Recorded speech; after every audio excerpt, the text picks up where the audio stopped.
All right, joining us in the studio right now is Akin Fatunke. He is the studio, he's in studio with us, and he is a management and communication consultant with the Chief Executive Officer of Chronicler and Associates. It's nice to have you join me right now. Nice to have me here. Thank you. Good morning. The name is very interesting, Fatunke. Did I get it right? Yeah. Okay. You're on the way, Fatunke. Oh, I'm still on the way. Anyway, Happy New Year. It's good to have you join us right now. Same here. Now, everyone has been, the project of having a common currency in the West African region has been on for so many years right now. And there was a thought that by 2020, certainly it will kick off. But that is just in reality, it seems we're still far from achieving this. Talk to us about this. Yes, as far as 2014, there has been various moves to try and get us to a common currency as part of the overall architecture of inter-regional trade. And as usual, it's always one thing or the other that is outstanding. We are usually never ready, be it AFA, be it even ECOWAS itself, and then the other regional groupings that we have. But when on a Saturday in December of 2019, Alexander Ouattara made that announcement, quite a number of economists across the Sahel started feeling, can this be true? Will it happen? However, there are quite a number of so many other factors, geopolitical factors, currency conversion factors. Are we really ready? So much like wanting to go for the Olympics. And people say, we are ready, we'll get there. You look back and you ask them the kind of scorecard in terms of a lot of things they have put together. And what you find is that people just might be grandstanding. There is the clinging to so-called nationality. Don't forget the CFA thing actually is in 14 African countries, of which, like you rightly said, 8 in West Africa. Yeah, let's go on. President Muhammadu Buhari has given a lot of feeling, okay, to the fact that, yes, I'm going to sign the ACTA. Yes, I'm going to go ahead and align. However, the manufacturers and the economists are really skeptical. Are we really, really ready? Are we taking care of the tariff regime we have, cost of doing business, security issues, trusts? And in fintech, for instance, Nigerians are about the best you can find in Africa in terms of human beings. But again, are they accepted? All right. Those are the questions. That's a big question. So many concerns and questions have arisen as to if African leaders are really clear on the benefits they want to derive from the single currency, and if they have taken lessons from the Eurozone, which have some strong institutions, yet still have challenges, looking at the Brexit, and also the fact that some countries within the Eurozone have even decided to maintain their currency. Precisely so. To the best of my understanding, each country, even within the European Union, still try to fight for control. What do I mean by that? UK, within the European Union, still maintain their pound. Germany was smart enough to say, yes, okay, yeah, we're going to go, you can maintain whatever it is, bring the headquarters to Brussels. Because it is where the headquarters reside, in a manner of speaking, that power lies. Now, it's dovetailed to what we have in the move to ECO. Ghana is already asking that the headquarters for the ECO should be in Ghana, and some other people are saying, of which Nigeria, my beloved country, say, hey, wait a minute. how do we situate this? Yeah, the economists and the analysts have said, yes, we may not be ready.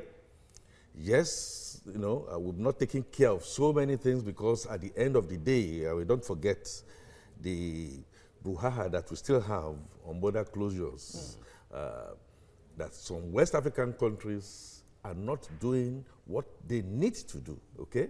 Because on this euro currency issue, the standard study by McKinsey in 1963 and Mogdell in 1961 actually says for you to be able to do this, there must be trust, openness, and interregional trade. Are we there yet? All right. The scorecard says no. No. Okay? There must be risk assessment factors between countries. Are we there yet? I would say no. As we speak, some Nigerians are being expelled from some parts of West Africa because of lack of trust. Governance itself proper. Are we there yet? I may say Nigeria, despite our challenges, are a bit up there. Okay. But when you look at the other West African countries, they're still far from very. the challenge of the ECHO as it comes on board right now. Do you see it more like a financial technical issue or Anglophone versus Francophone differences? Dimensioning them in the way you want to frame, yes. I like to say from the governance issues within the West African states, governance is still very, very, very weak. And I still believe that trying to grapple with lowering tariffs is still far, far, far behind. I also believe that beyond that is the issue of trust generally. Do we trust as Africans, going back into history, do Africans trust one another? Does the Ghanaian trust the Nigerian? And how is the Nigerian seen by his fellows in Mali? Okay, well, even within West Africa, don't let us go to South Africa now. Usually the impression is created that the Nigerian is garrulous, the Nigerian believes he knows it all, and yet when you look at the background of the Nigerian states, we have not gotten acts together as a sovereign nation, looking at a problem with the same mind and eyesight. And then, of course, geopolitics. Don't forget that we all came from some colonial masters, French and the English. And it has always been a battle royale of supremacy between us. The French will not and never agree that the French Risorgimento, the French colonization, as they had done with the CFA, should just go out there. The other tendency is to now look at it and say that because governance is weak in most West African countries, so we continue to be the Father Christmas. Okay. Just continue to look at them and make sure that we maintain this 50% treasury that we had. Now that is now changing. So the issue of trust, the issue of geopolitics with our colonial masters, the issue of ensuring that we keep our acts and economies together with great discipline. Those are the issues. Although Nigeria is still studying the document, but the Naira is seen as an anchor currency for West Africa. And if Nigeria is to do that, it means the central bank is to give up control of the Naira. I wonder if you think that is the way it would work if Nigeria is to go in for this. Ordinarily, simplistically, yes. But it is not ordinary and it's not simple. So my one-time response to that is no. No, because I'm not sure we trust our neighbors. I'm not sure our neighbors are going to abide by the terms of ACFA for free trade. Yeah. It is no hiding to say that the neighboring countries that surround Nigeria have not shown bona fide, have not shown utmost good faith in ensuring that Big Brother Nigeria is the best for them. For whatever reason, the economic enemies in quote of Nigeria, whether at global or regional level, have had to use them, to use their ports, to smuggle in, and then not pay the right tariffs. So, yes, I'm inclined to do the UK way. Oil is still very dominant. We are the biggest economy in Africa, okay? In Africa. So when you now then come to the sub-region, we are like super giants. Naira trades freely along the west coast. To give it up now will be like removing your armor, okay, of protection. And then the next moment, you are dead. So until we get all those acts together, I'm in for it. Mr. President is studying, like he's studying ACFA also, and asking the manufacturing sector, asking our commanding heights to try and tie our acts together. But then, you know, when you take one step and you take two steps backwards, we have to look at our policies, we have to look at tariff regime, we have to look at our exchange rate, you know, management. All right.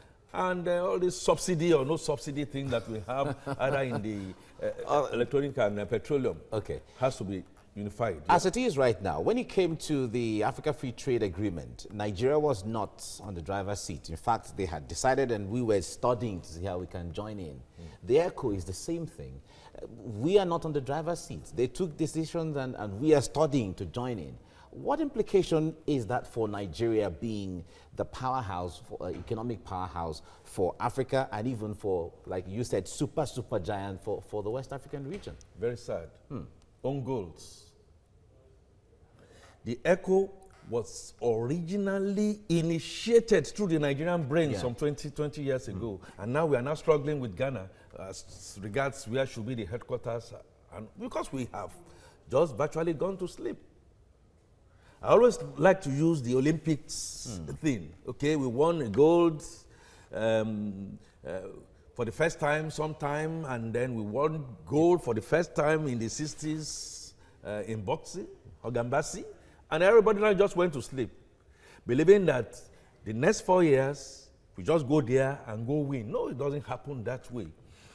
So we have not done our homework, whether it is the ACFA, whether it's the CFA thing, we virtually have just gone to sleep. The brains are here, the disciplines are here, but we just have not done it. So it's a very bad commentary on Nigeria that, well, better late than never. The next best time now is now. and then we leap forward if we are serious. All right. You're welcome. Thank Now, you. the essence of the ECHO is to boost inter-Africa trade and also encourage development and even employment.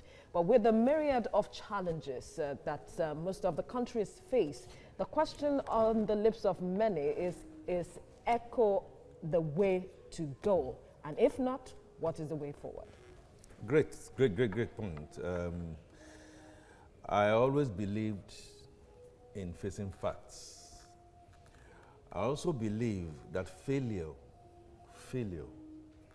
seemingly failure, at the end of the day is not the end of life, either to a career, to a country, and what have you, because in failure, there are so many things you can learn, and there are so many things you can pass on so that you can make a leap forward. There are many people, there are many countries that have failed, and I'm using this pejoratively.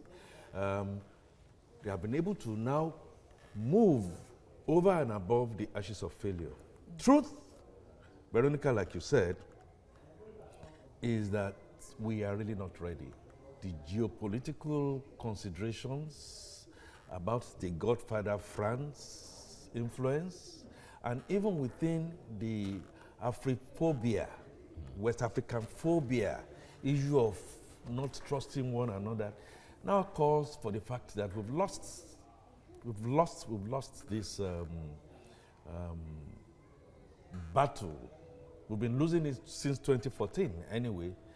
I think we should just step back a little, go back and do our homework, do it very well, seriously and assiduously. This homework you talk about now, what dimension will this homework be? If Nigeria has to being the powerhouse of West Africa, what strategies is left for Nigeria now? Because even if the ECO takes effect, Nigeria will still be the one powering the West African economy, being the biggest market here. What options are left for Nigeria to take lead advantage and take advantage of this?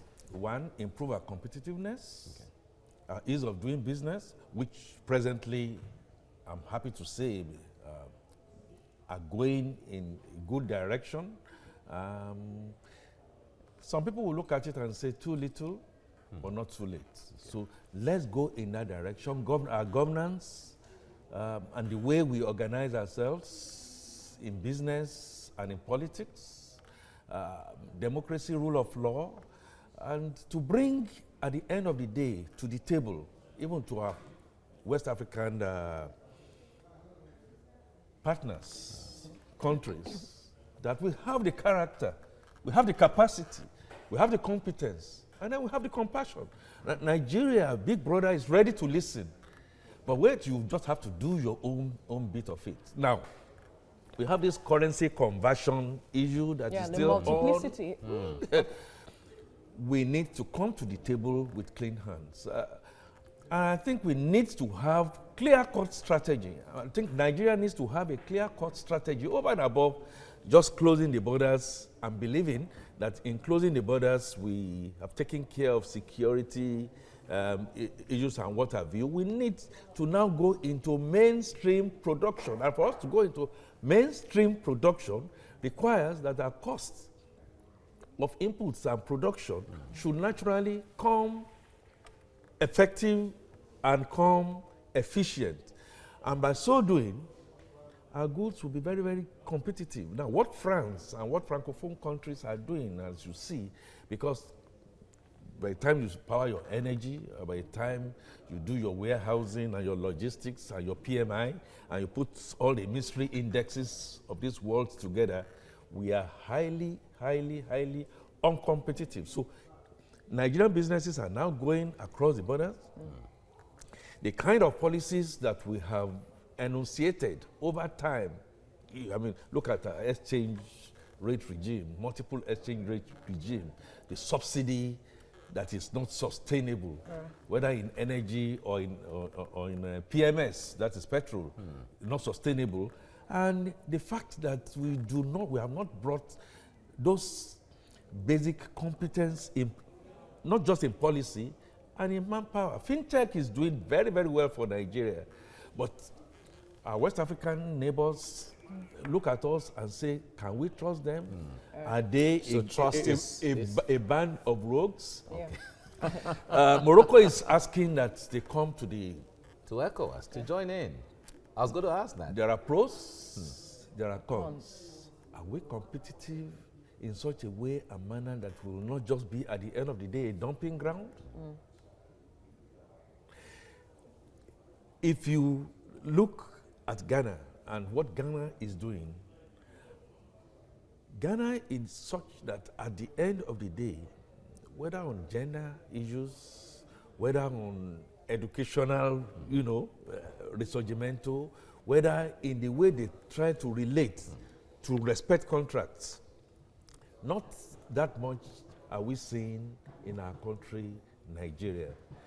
We put all that together, we trust ourselves more, we come out in the open. I am happy that Nigeria, being the big brother, is trying to respect agreements, okay? Or we have to go into AFTA, we have to go into the safer thing and what have you. Well, please, but by the time we now look at our bags, and we see that our neighbors are not doing the same.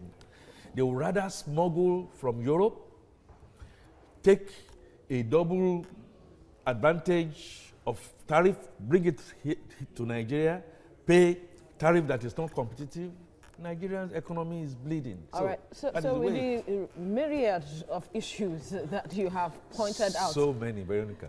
July 2020 is unrealistic. Is that what you're saying? Well, from what I am seeing, and from the fact that we've not done our homework well, and to the extent that the basic factors about interregional trade is yet to be fully finalized, the symmetries that exist to take the shocks, both the global financial and transaction shocks for our country is still very much on the weak side. And the fact that the conversion that I spoke about, because I know France still says there is no Francophone country that will naturally want to go under. Why? Because they believe that those countries are not sovereign enough and they cannot win. They cannot win the battle in finance and budget and what have you. And to the extent that the risk factors have not been streamlined in a way that between the various countries that want to get into safer. Right. If anything happens, Veronica, to you as a country, I'm not able to support. I'm going to take France to come and support you because you are Francophone.